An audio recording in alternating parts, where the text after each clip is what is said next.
수천 년 동안 인류는 신에 대해 질문해왔고 그 답은 믿음이었습니다. 성직자, 철학자, 예언자들은 직관에 대해 이야기하며 믿음은 측정할 수 없는 것이라고 말합니다. 하지만 믿음이 단지 감정이 아니라 숨겨진 패턴을 가진 현상이라면 어떨까요? 인류의 가장 큰 질문 중 하나가 결국 우리가 정보를 다루는 방식에 불과하다면 어떨까요? 지금 새로운 형태의 조사가 시작되고 있습니다. 우리는 성스러운 경전들을 계시가 아닌 역사적 유물로 간주하고 잠시 옆으로 치워둘 것입니다.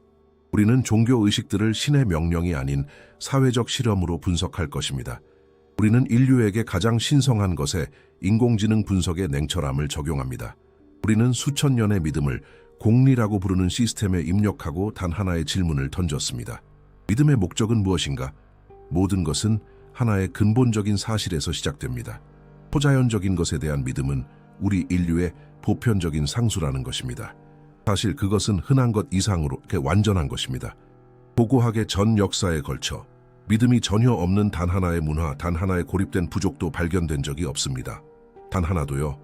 우리는 바퀴도 문자도 없이 석기 시대에 멈춰있는 사회는 발견했지만 무신론 사회는 결코 발견하지 못했습니다. 이집트의 장엄한 문명에서부터 아마존의 작은 부족에 이르기까지 모두가 같은 생각에 도달했습니다. 이 세상이 전부가 아니라는 생각 말입니다. 이 관찰은 사소해 보이지만 분석 시스템에게는 그렇지 않습니다. 우리는 공리 시스템에 3,000개가 넘는 인간 문화의 데이터를 입력하고 간단한 과제를 주었습니다. 통계적으로 유의미한 단 하나의 예외를 찾아내라는 것이었죠.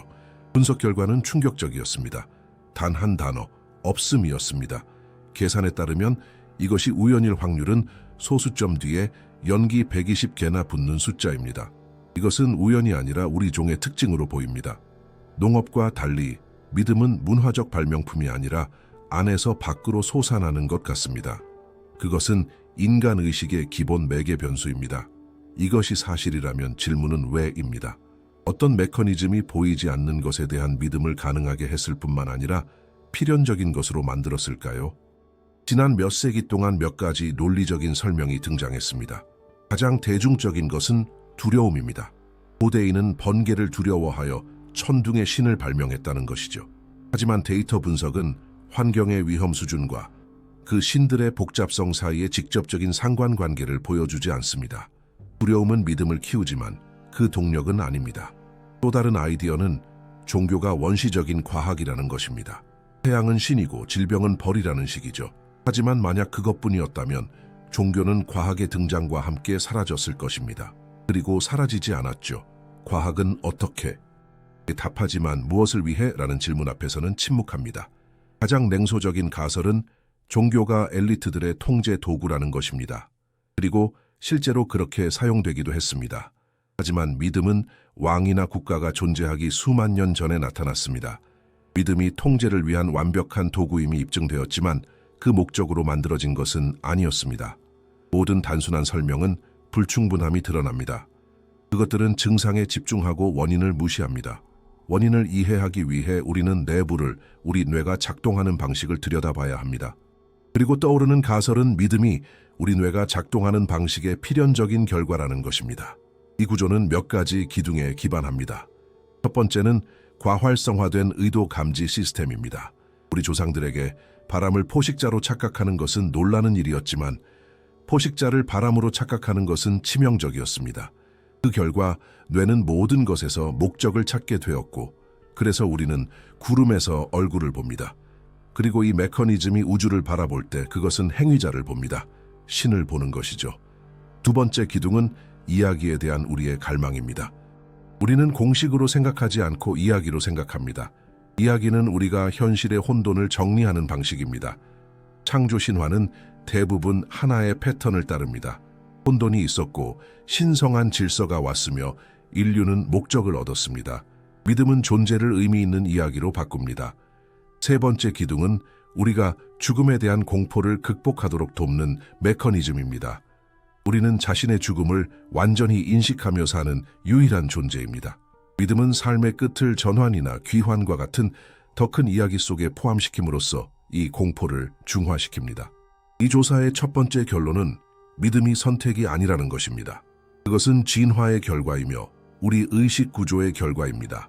우리는 모든 것에서 목적과 이야기를 찾도록 운명 지어졌기 때문에 믿도록 운명 지어진 것입니다. 우리의 뇌는 신을 만들어내는 기계인 셈입니다. 이것은 강력한 결론입니다. 그것은 믿음에서 신비로운 아우라를 벗겨내지만 동시에 왜 그것이 그토록 파괴될 수 없는지를 설명합니다. 그 기원은 외부가 아닌 우리 내부에서 오는 것으로 보입니다. 하지만 이 믿음의 구조가 실제한다면 그것은 물리적인 기반을 가져야 합니다.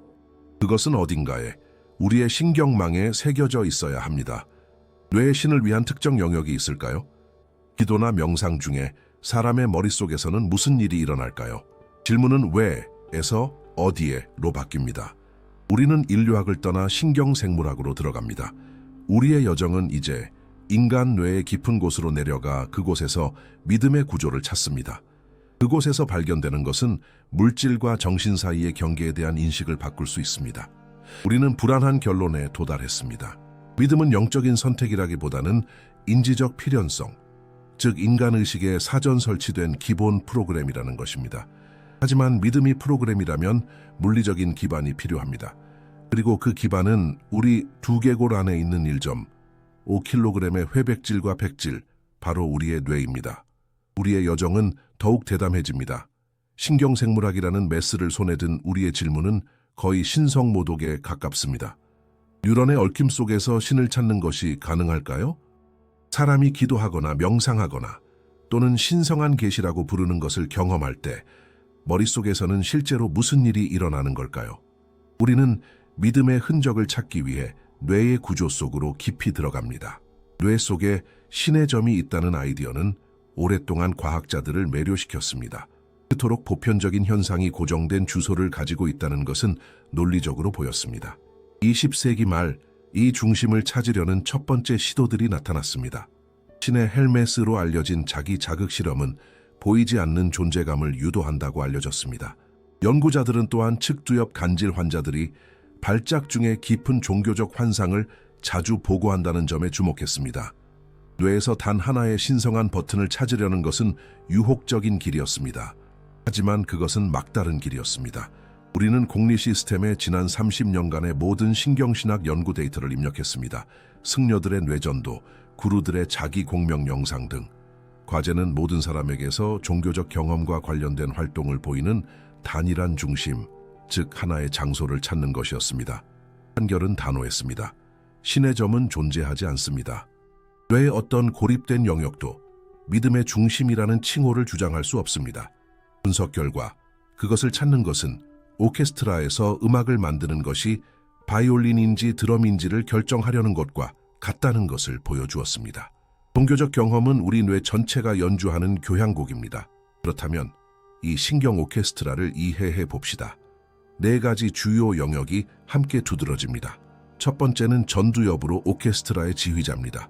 뇌의 가장 젊은 부분으로 우리의 계획과 추상적 사고의 중심입니다. 신이라는 개념 자체가 탄생하는 곳, 즉 제1원인에 대한 가설을 세우는 능력이 바로 여기에서 나옵니다. 하지만 아이디어만으로는 충분하지 않습니다. 믿음은 깊은 경험입니다. 바로 이 순간에 측두엽이 작동하여 존재감, 즉 신과의 일체감을 만들어냅니다. 그것들은 우리가 우주에서 혼자가 아니라는 직관을 만들어냅니다. 세 번째 핵심 연주자는 두정엽입니다. 그들은 우리 자아의 경계, 즉 나와 나 아님 사이의 경계를 정의합니다. 깊은 명상이나 기도 중에 이 영역의 활동은 급격히 감소합니다. 그리고 경계를 정의하는 시스템이 침묵하면 그 경계는 녹아내리기 시작합니다. 사람은 세상과의 융합을 느낍니다. 이것이 신비가들이 말하는 대양 같은 감정이며 실제 신경생리학적 사건입니다. 마지막으로 뇌의 가장 오래된 부분인 변형계는 경외, 사랑, 희망의 감정으로 모든 것을 채색하여 차가운 개념을 살아있는 믿음으로 바꿉니다. 단 하나의 신의 점 대신 분석은 훨씬 더 우아한 것을 드러냈습니다. 바로 믿음의 신경회로입니다. 하지만 구조에는 소통이 필요합니다. 그리고 믿음에는 그 자체의 특별한 생화학이 있습니다. 첫 번째 화학 물질은 보상의 신경 전달 물질인 도파민입니다. 당신의 기도가 응답받았다고 느꼈나요? 도파민이 분출됩니다. 이것은 믿음을 자기 강화적인 순환으로 만듭니다. 두 번째는 행복감과 평온함의 신경 전달 물질인 세로토닌입니다. 명상과 같은 실천은 그 생산을 촉진하여 평화로운 느낌을 만들어냅니다. 세 번째는 신뢰와 사회적 유대의 호르몬인 옥시토신입니다. 집단의식은 강력한 옥시토신 자극제입니다. 이것이 종교 공동체를 하나로 묶는 접착제입니다. 이것이 믿음의 화학입니다. 동기, 평화, 그리고 연합. 이것은 우리를 실험실을 벗어나 철학으로 이끄는 질문으로 인도합니다. 만약 우리가 종교적 경험을 뉴런과 호르몬으로 설명할 수 있다면 그것이 그 가치를 떨어뜨릴까요? 신성한 존재감이 뇌의 패턴이라면 그것이 환상이라는 의미일까요? 대답은 역설적입니다. 메커니즘에 대한 설명은 경험의 현실과 공존합니다. 우리는 사랑의 생화학을 설명할 수 있지만 그것이 사랑을 느끼는 사람에게 덜 현실적인 것이 될까요? 믿음의 기반을 밝히는 것은 신의 존재를 증명하거나 반증하지 않습니다. 단지 인간의 뇌가 이러한 경험을 위한 완벽하게 조율된 수신기임을 증명할 뿐입니다. 하지만 이 발견은 더 깊은 질문을 제기합니다. 왜일까요? 왜 진화는 그토록 복잡하고 에너지 소모가 큰 메커니즘을 만들었을까요? 자연은 경제적인 공학자입니다. 믿음의 회로가 존재한다면 그것은 우리 조상들에게 생존 경쟁에서 엄청난 이점을 주었기 때문입니다. 정확히 어떤 이점이었을까요? 보이지 않는 영혼에 대한 믿음이 연약한 영장류가 생존하는 데 어떻게 도움이 되었을까요? 우리는 뇌의 구조를 발견했습니다. 이제 우리는 건축가의 계획을 이해해야 합니다. 그 건축가는 자연 선택이라는 이름의 눈멀고 무자비한 존재입니다. 다음 단계는 우리를 인류의 여명기로 데려가 믿음이 어떻게 우리의 가장 큰 진화적 필요성이 되었는지를 이해하게 할 것입니다. 우리는 우리의 뇌가 믿음의 기계이며 신경회로와 생화학이 우리를 종교적 경험을 위한 완벽한 수신기로 만든다는 것을 보았습니다. 이것은 우리에게 하나의 질문을 남겼습니다. 왜일까요? 자연은 우주에서 가장 실용적인 공학자입니다. 만약 그녀가 우리 안에 그토록 복잡한 메커니즘을 만들었다면 그것은 엄청난 이점을 제공했기 때문입니다. 하지만 어떤 이점이었을까요? 보이지 않는 영혼에 대한 믿음이 연약한 영장류가 생존하는데 어떻게 도움이 되었을까요? 이에 답하기 위해 우리는 인류가 가장 큰 딜레마에 직면했던 아프리카의 사바나로 여행을 떠나야 합니다. 바로 개인의식의 저주입니다. 동물은 본능에 따라 행동합니다. 꿀벌은 벌집을 위해 일하는 것을 거부할 수 없지만 인간은 다릅니다. 자의식을 가지게 되면서 우리 조상들은 집단에 치명적인 질문을 할 수 있었습니다. 내가 여기서 얻는 게 뭐지? 같은 질문 말입니다. 동굴에서 기다릴 수 있는데 왜 사냥에서 내 목숨을 걸어야 할까? 왜 내 음식을 나눠야 할까? 이것이 무임승차자의 문제입니다. 어떤 집단에서든 기여하지 않고 이익만 얻으려는 유혹이 있습니다. 많은 사람이 그렇게 하면 집단은 붕괴됩니다. 신뢰는 사라지고 협력은 끝납니다. 수천 년 동안 이 문제는 규모로 해결되었습니다. 최대 150명의 작은 집단에서는 모두가 서로를 압니다. 어떤 속임수도 공개됩니다. 평판과 소문이 통제 도구였습니다.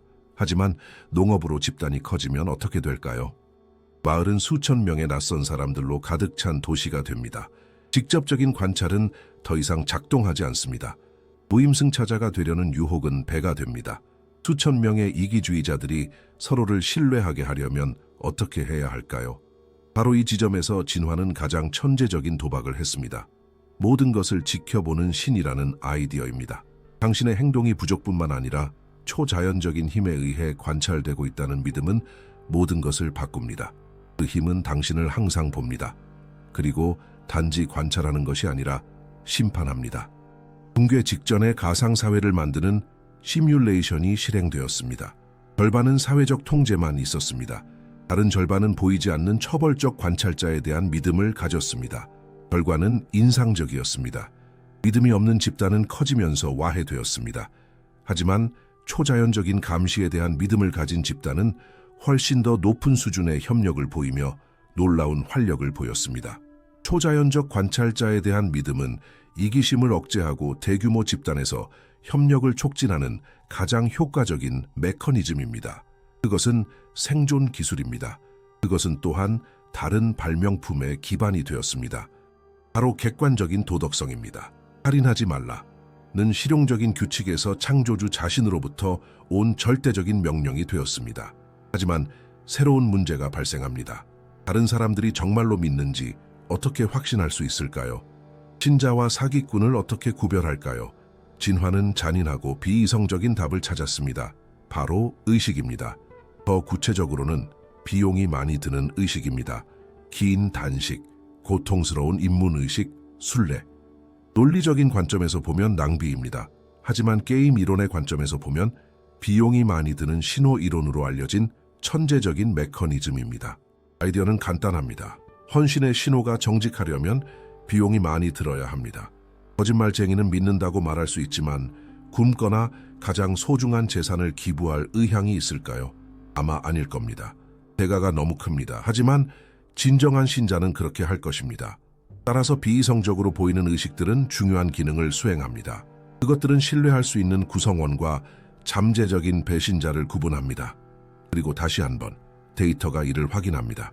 역사를 통틀어 종교 공동체를 분석한 결과 놀라운 상관관계가 드러났습니다.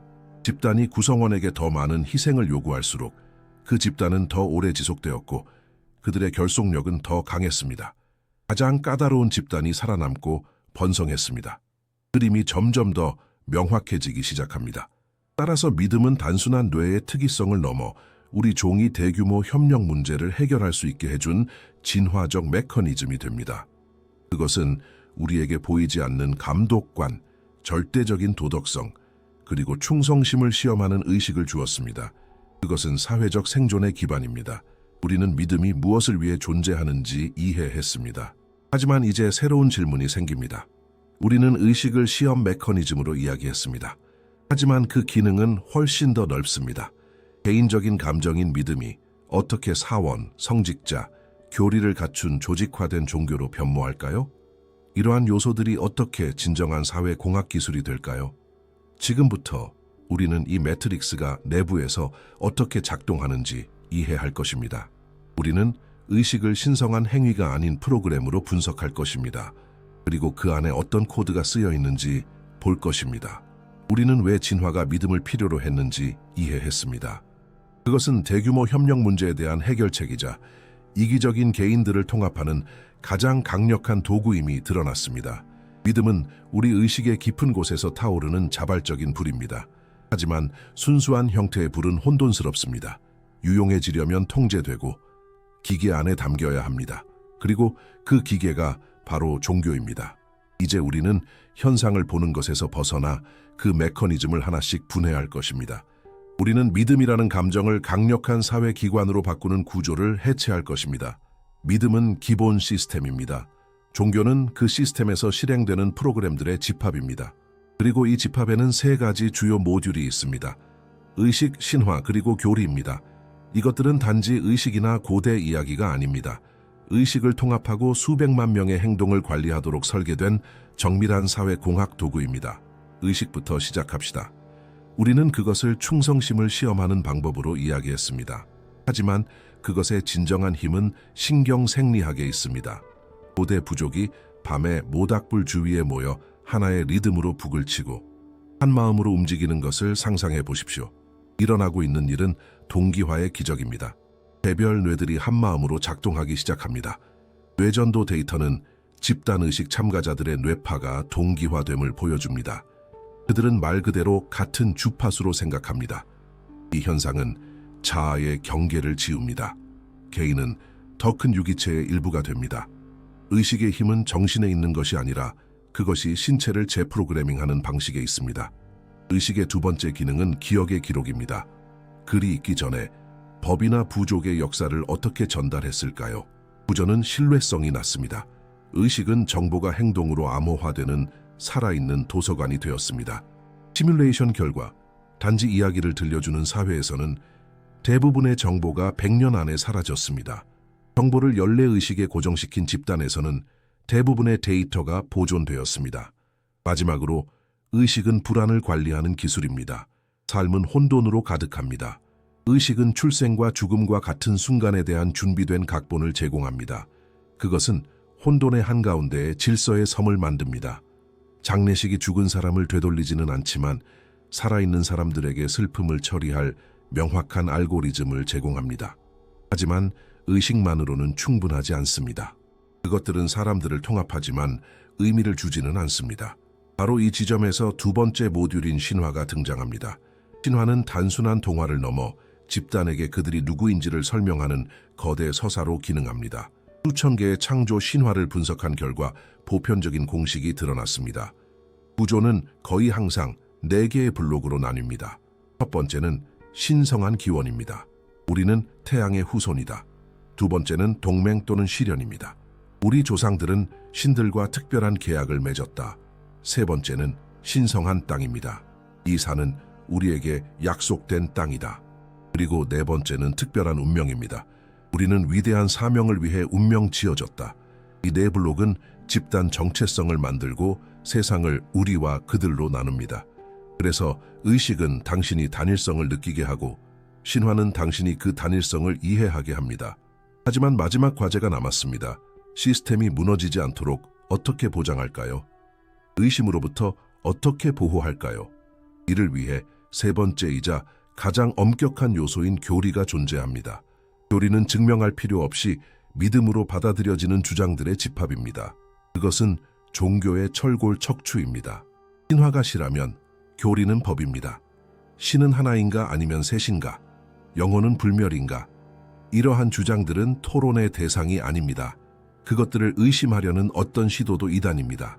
사회공학의 관점에서 교리는 천재적인 한 수입니다. 그것은 교리를 위협하는 어떤 외부 아이디어도 공격하는 종교의 면역 체계처럼 작동합니다. 그것은 명확한 인지적 경계를 만듭니다.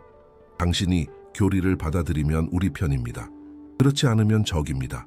의식, 신화, 그리고 교리, 이 세 가지가 함께 수백만 명의 의식을 형성하고 통제할 수 있는 매트릭스를 형성합니다. 우리는 이 메커니즘을 해부했습니다.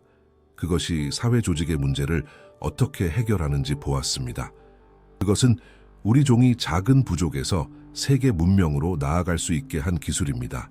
하지만 모든 강력한 기술에는 어두운 면이 있습니다. 그리고 통합을 위해 만들어진 이 메커니즘은 역사상 가장 끔찍한 분열의 무기임이 드러났으며 타인에 대한 증오를 낳았습니다. 여정은 이제 우리를 이 그림자로 이끕니다. 우리는 믿음의 파괴적인 잠재력을 분석하고 신에 대한 가장 빛나는 아이디어가 어떻게 인류 역사의 가장 어두운 페이지를 낳았는지 볼 것입니다. 지금까지 우리는 창조물을 감상했습니다. 우리는 믿음을 진화적 메커니즘으로, 종교를 사회 공학 기술로 보았습니다. 우리는 의식, 신화, 교리가 어떻게 군중을 하나의 단결된 민족으로 바꿀 수 있는지 보았습니다. 하지만 이제 불이 꺼집니다. 우리는 이 빛나는 다이아몬드의 다른 면, 그 어두운 심장을 들여다볼 것입니다. 모든 힘에는 대가가 따르기 때문입니다. 그리고 종교가 제공하는 결속력의 대가는 피입니다. 역사상 흘려진 피의 상당 부분은 신의 이름으로 흘려졌습니다. 이것은 우리 문명의 가장 끔찍한 역설입니다. 인간의 마음이 만들어낸 가장 빛나는 아이디어가 어떻게 가장 괴물 같은 잔악 행위의 정당화가 되었을까요? 우리는 보통 종교 전쟁을 진정한 길에서 벗어난 왜곡으로 생각합니다. 하지만 잔인함이 시스템에 내재된 특징이라면 어떨까요? 우리는 공리 시스템에 지난 5,000년간의 모든 무력 충돌 데이터를 입력했습니다. 과제는 폭력의 주요 촉매제를 식별하는 것이었습니다. 결과는 명확했습니다. 종교적 동기는 역사 대부분의 기간 동안 권력욕마저 능가하는 대규모 폭력의 가장 강력한 가속기였습니다. 그 이유를 이해하기 위해 우리는 종교적 매트릭스의 본질로 돌아가야 합니다. 그 기능은 견고한 집단 정체성을 만드는 것입니다. 그것은 우리와 그들 사이에 선을 긋습니다. 우리는 선택받은 자들입니다. 그들은 타인입니다. 그리고 우리 집단 내부의 빛이 밝을수록 밖의 그림자는 더 어둡게 보입니다. 한 분석은 무서운 상관관계를 보여주었습니다. 종교가 자신의 배타성을 더 많이 강조할수록 그 추종자들이 그것을 거부하는 사람들에게 폭력을 사용할 역사적 확률이 더 높다는 것입니다. 그 이유는 종교적인 사람들의 성향에 있는 것이 아니라 불일치를 실존적 위협으로 바꾸는 배타적인 믿음의 논리 자체에 있습니다.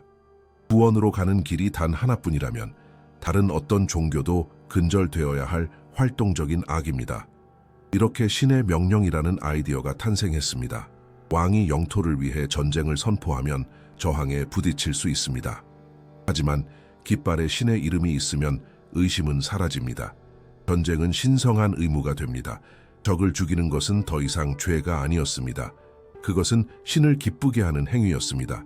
적은 비인간화됩니다. 그는 더 이상 사람이 아니라 이교도 이단자입니다. 그를 죽임으로써 당신은 더 높은 정의에 봉사하는 것입니다. 이 재해석은 도덕적 브레이크를 제거합니다. 제1차 십자군 전쟁을 생각해 보십시오. 교황 우르바노 2세는 지정학에 대해 말하지 않았습니다. 그는 그리스도의 무덤을 구하는 것에 대해 말했고 죄의 용서를 약속했습니다. 그 결과는 피의 강이었습니다. 하지만 교리의 그림자는 내부에도 드리워집니다. 내부의 적 이단자는 훨씬 더 위험합니다. 그는 집단의 척추인 교리에 의문을 제기하며 공동체의 영혼을 위협합니다. 그는 시스템의 바이러스입니다. 그리고 종교의 면역체계는 비인간적인 잔인함으로 반응합니다. 그렇게 종교 재판이 탄생했습니다. 마녀사냥은 대중의 광기가 아니었습니다. 그것은 사회 유기체를 정화하기 위한 체계적인 캠페인이었습니다. 유죄 판결을 받은 대부분은 사탄 숭배자가 아니라 단지 다른 사람들이었습니다. 교리의 편집증적인 분위기 속에서 다름은 위협이 되었습니다. 이단자를 불태우는 종교 재판관은 자신을 전체 몸을 구하기 위해 종양을 제거하는 외과 의사로 보았습니다. 독단주의는 잔악 행위를 자비의 행위로 바꿀 수 있습니다. 그리고 지적인 폭력, 즉 의식에 대한 전쟁도 있습니다. 교리는 절대적인 진리를 소유하고 있다고 주장합니다. 과학은 그 반대입니다. 의심과 반증의 길입니다. 둘은 양립할 수 없습니다. 발견이 성스러운 텍스트와 모순될 때 종교는 두 가지 길을 가집니다. 텍스트를 재해석하거나 발견을 파괴하는 것입니다. 갈릴러의 이야기는 고전적인 예입니다. 그는 독실한 가톨릭 신자였지만 지구가 태양주위를 돈다고 주장하여 성경과 모순되었습니다. 선택은 교리의 편이었습니다. 갈릴러의 책은 금서가 되었고 그는 자신의 주장을 철회해야 했습니다. 그와 같은 다른 사람들의 죄는 생각하는 것이었습니다. 역사적 분석은 절대적인 종교 권력의 시대가 과학적 정체의 시대였음을 보여줍니다. 종교와 과학의 전쟁은 독단적 사고의 필연적인 결과로 나타납니다. 그림은 암울합니다. 우리는 통합의 메커니즘이 살인기계가 되는 것을 봅니다. 우리는 믿음이 증오를 낳는 것을 봅니다. 종교는 저주인 것처럼 보입니다. 하지만 만약 그렇다면 대성당 바흐의 음악 단테의 신곡을 어떻게 설명할 수 있을까요? 최초의 대학과 병원이 종교기관에 의해 만들어졌다는 것을 어떻게 설명할 수 있을까요? 종교가 단지 어둠뿐이라면 그 많은 빛은 어디에서 오는 걸까요? 분명히 우리는 동전의 한 면만 보고 있습니다. 폭력을 낳는 바로 그 시스템이 위대한 업적에 영감을 줄 수 있습니다. 우리는 그림자 속에 있었습니다. 이제 빛으로 나아갈 시간입니다. 다음은 문명의 원동력으로서의 믿음의 건설적인 역할에 대한 분석입니다. 우리는 그림자에서 나왔습니다.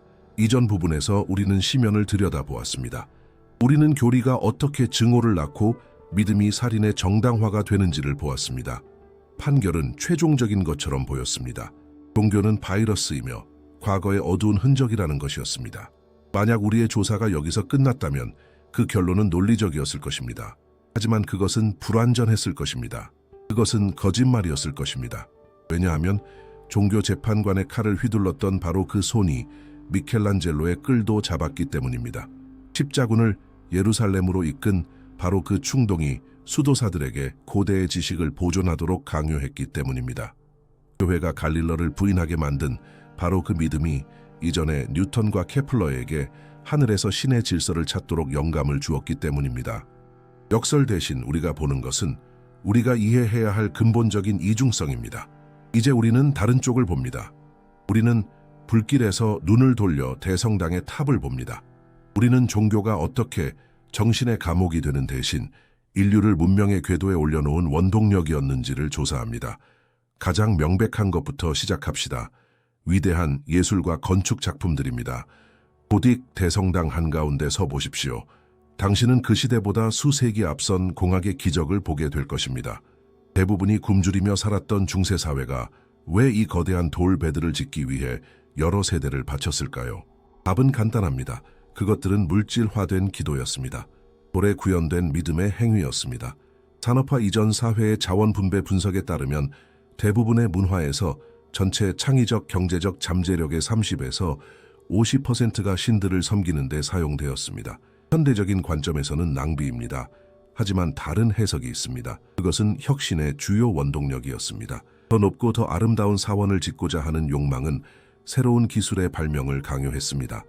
성경 장면을 그려달라는 교회의 주문은 회화 예술을 발전시켰습니다. 전래 음악의 필요성은 바흐의 천재성을 낳았습니다. 믿음은 인류에게 비할 데 없는 창의적 자극을 주었습니다. 하지만 믿음은 돌로 된 대성당만 지은 것이 아닙니다.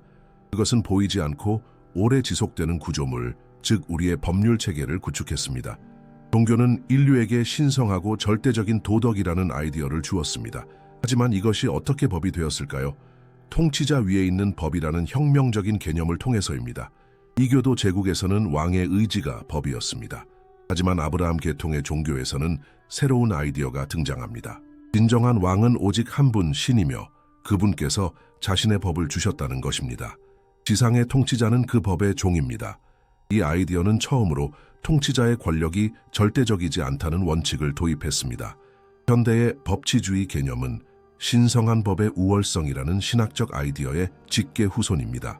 게다가 인권의 개념이 탄생한 것도 종교 교리에서였습니다. 모든 사람이 내재된 존엄성을 가지고 있다는 생각은 자명하지 않습니다. 유대 기독교 전통의 대답은 신학적이었습니다. 인간은 신의 형상과 모습대로 창조되었다는 것입니다. 각자 안에 신성한 불꽃이 있습니다. 그의 생명이나 존엄성을 침해하는 것은 신성모독입니다. 바로 이 지점에서 역설은 거의 견딜 수 없게 됩니다. 믿음과 과학의 관계입니다. 이전 부분에서 우리는 교리가 어떻게 과학자들을 불태웠는지 보았습니다.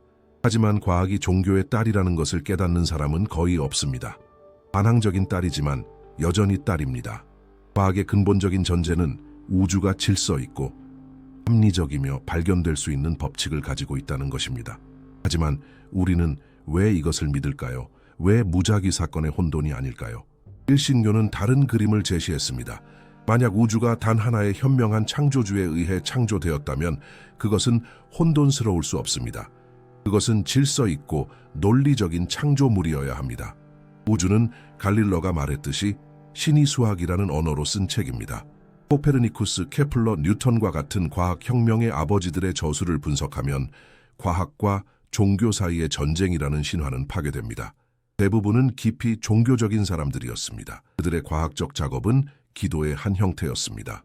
케플러는 자신이 단지 신이 생각하신 것을 그분 뒤에서 생각하고 있을 뿐이라고 썼습니다. 믿음은 그들에게 겉보기의 혼돈 뒤에 발견될 신성한 조화가 있다는 확신을 주었습니다. 그래서 우리는 동전의 다른 면을 봅니다. 예술에 영감을 주는 원천으로서의 믿음, 법의 기반으로서의 믿음, 과학의 철학적 요람으로서의 믿음, 세상을 전쟁에 몰아넣었던 바로 그 현상이 동시에 가장 강력한 창조의 원동력이었습니다. 그리고 이제 역설은 절정에 달합니다. 우리는 두 개의 보고서를 가지고 있습니다. 하나는 종교를 폭력의 원천으로 묘사합니다. 다른 하나는 진보의 원천으로 묘사합니다. 어떻게 이것이 가능할까요? 어떻게 같은 현상이 독이자 약이 될 수 있을까요? 우리는 딸인 과학이 성장하여 어머니에게 도전하는 순간에 도달했습니다. 이 두 힘이 충돌했을 때 무슨 일이 일어났을까요?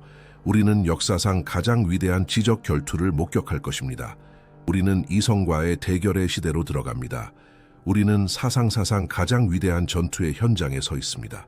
우리 뒤에는 믿음이 문명이 숨쉬는 공기였던 수천 년이 있습니다. 그것은 예술을 정의하고 법을 형성하고 과학에 영감을 주고 폭력을 정당화했습니다. 그것은 의심의 여지가 없는 전체적인 시스템이었습니다. 하지만 17세기부터 모든 것이 바뀌었습니다. 대담하고 믿을 수 없을 만큼 강력한 새로운 선수가 무대에 등장했습니다. 그의 이름은 이성입니다. 신학의 품에서 태어난 딸이 성장하여 어머니에게 도전했습니다. 깊이 종교적인 사람들에 의해 시작된 과학혁명은 인류와 신의 관계를 영원히 바꾸어 놓은 연쇄 반응을 일으켰습니다. 우리가 이해해야 할 것은 바로 이 충돌입니다. 믿음의 독점에 대한 첫 번째 타격은 철학자가 아닌 천문학자들에게서 왔습니다. 코페르니쿠스, 케플러, 갈릴러는 의도치 않게 낡은 세계의 기반석 첫 번째를 제거했습니다. 그들의 발견은 지구가 우주의 중심이 아니라 태양 주위를 도는 또 다른 행성에 불과하다는 것을 보여주었습니다. 이것은 신학적인 폭발이었습니다.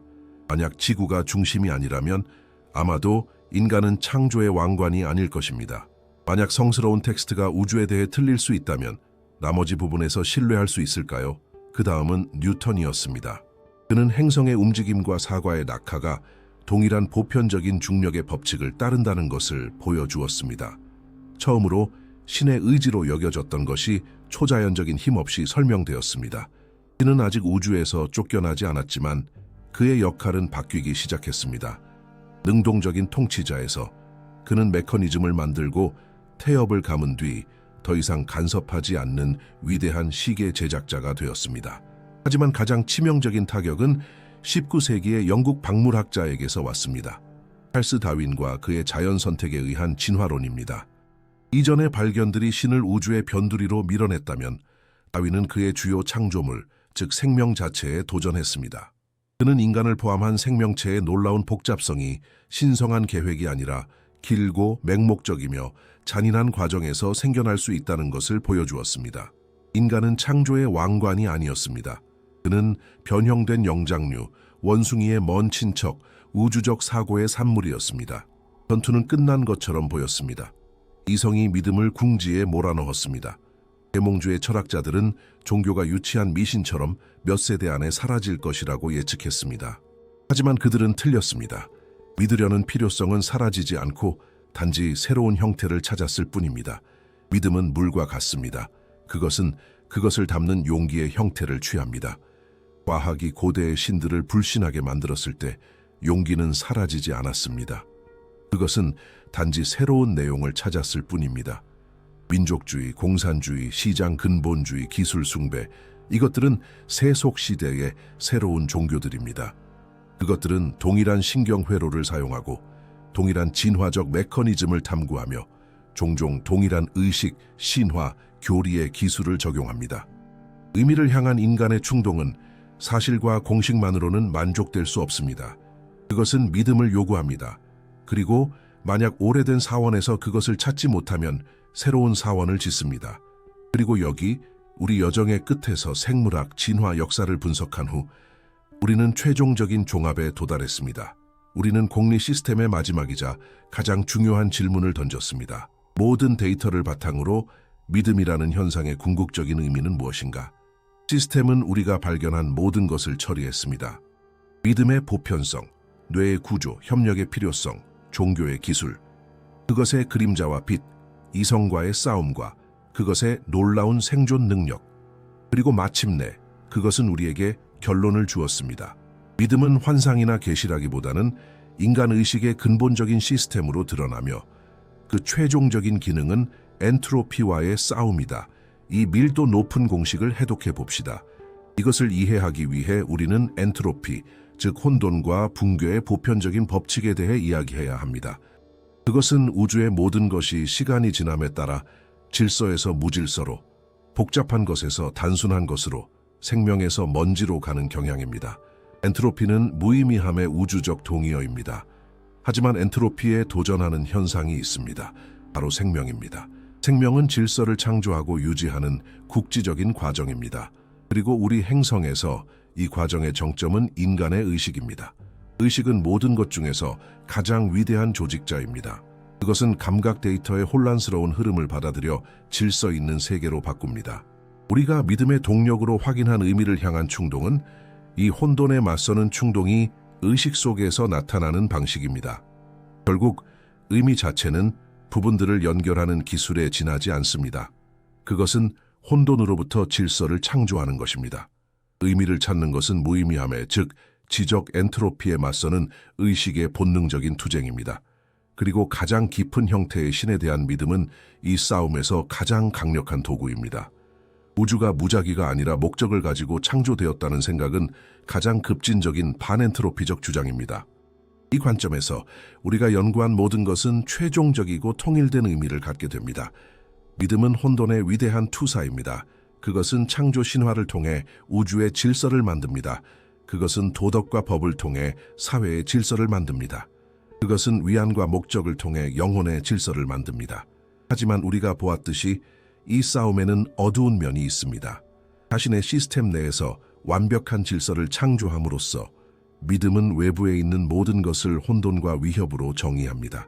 거기서 그것의 파괴적인 잠재력이 태어납니다. 이교도를 죽이는 십자군과 이단자를 불태우는 종교 재판관도 그들의 마음속에서는 엔트로피와 싸우고 있는 것입니다. 그렇다면 결론은 무엇일까요? 떠오르는 대답은 종교에 대한 비난이나 사면이 아닙니다. 그것은 무엇보다도 진단입니다. 믿음은 붕괴와 무의미함에 대한 영원한 전투에서 인류의 타고나고 필연적이며 가장 강력한 도구입니다. 그것은 이 전쟁에서 우리의 가장 위대한 무기입니다. 그리고 모든 강력한 무기처럼 그것은 믿을 수 없을 만큼 위험합니다. 그것은 문명을 건설하고 그것을 잿더미로 태울 수 있습니다. 모든 인류의 역사는 본질적으로 이 무기를 다루는 법을 배우려는 우리의 시도의 역사입니다. 우리의 조사는 끝났습니다. 우리는 신에 대한 질문으로 시작하여 의식 자체의 본질에 대한 답으로 끝났습니다. 공리 시스템은 우리에게 가장 완전한 그림을 주었습니다.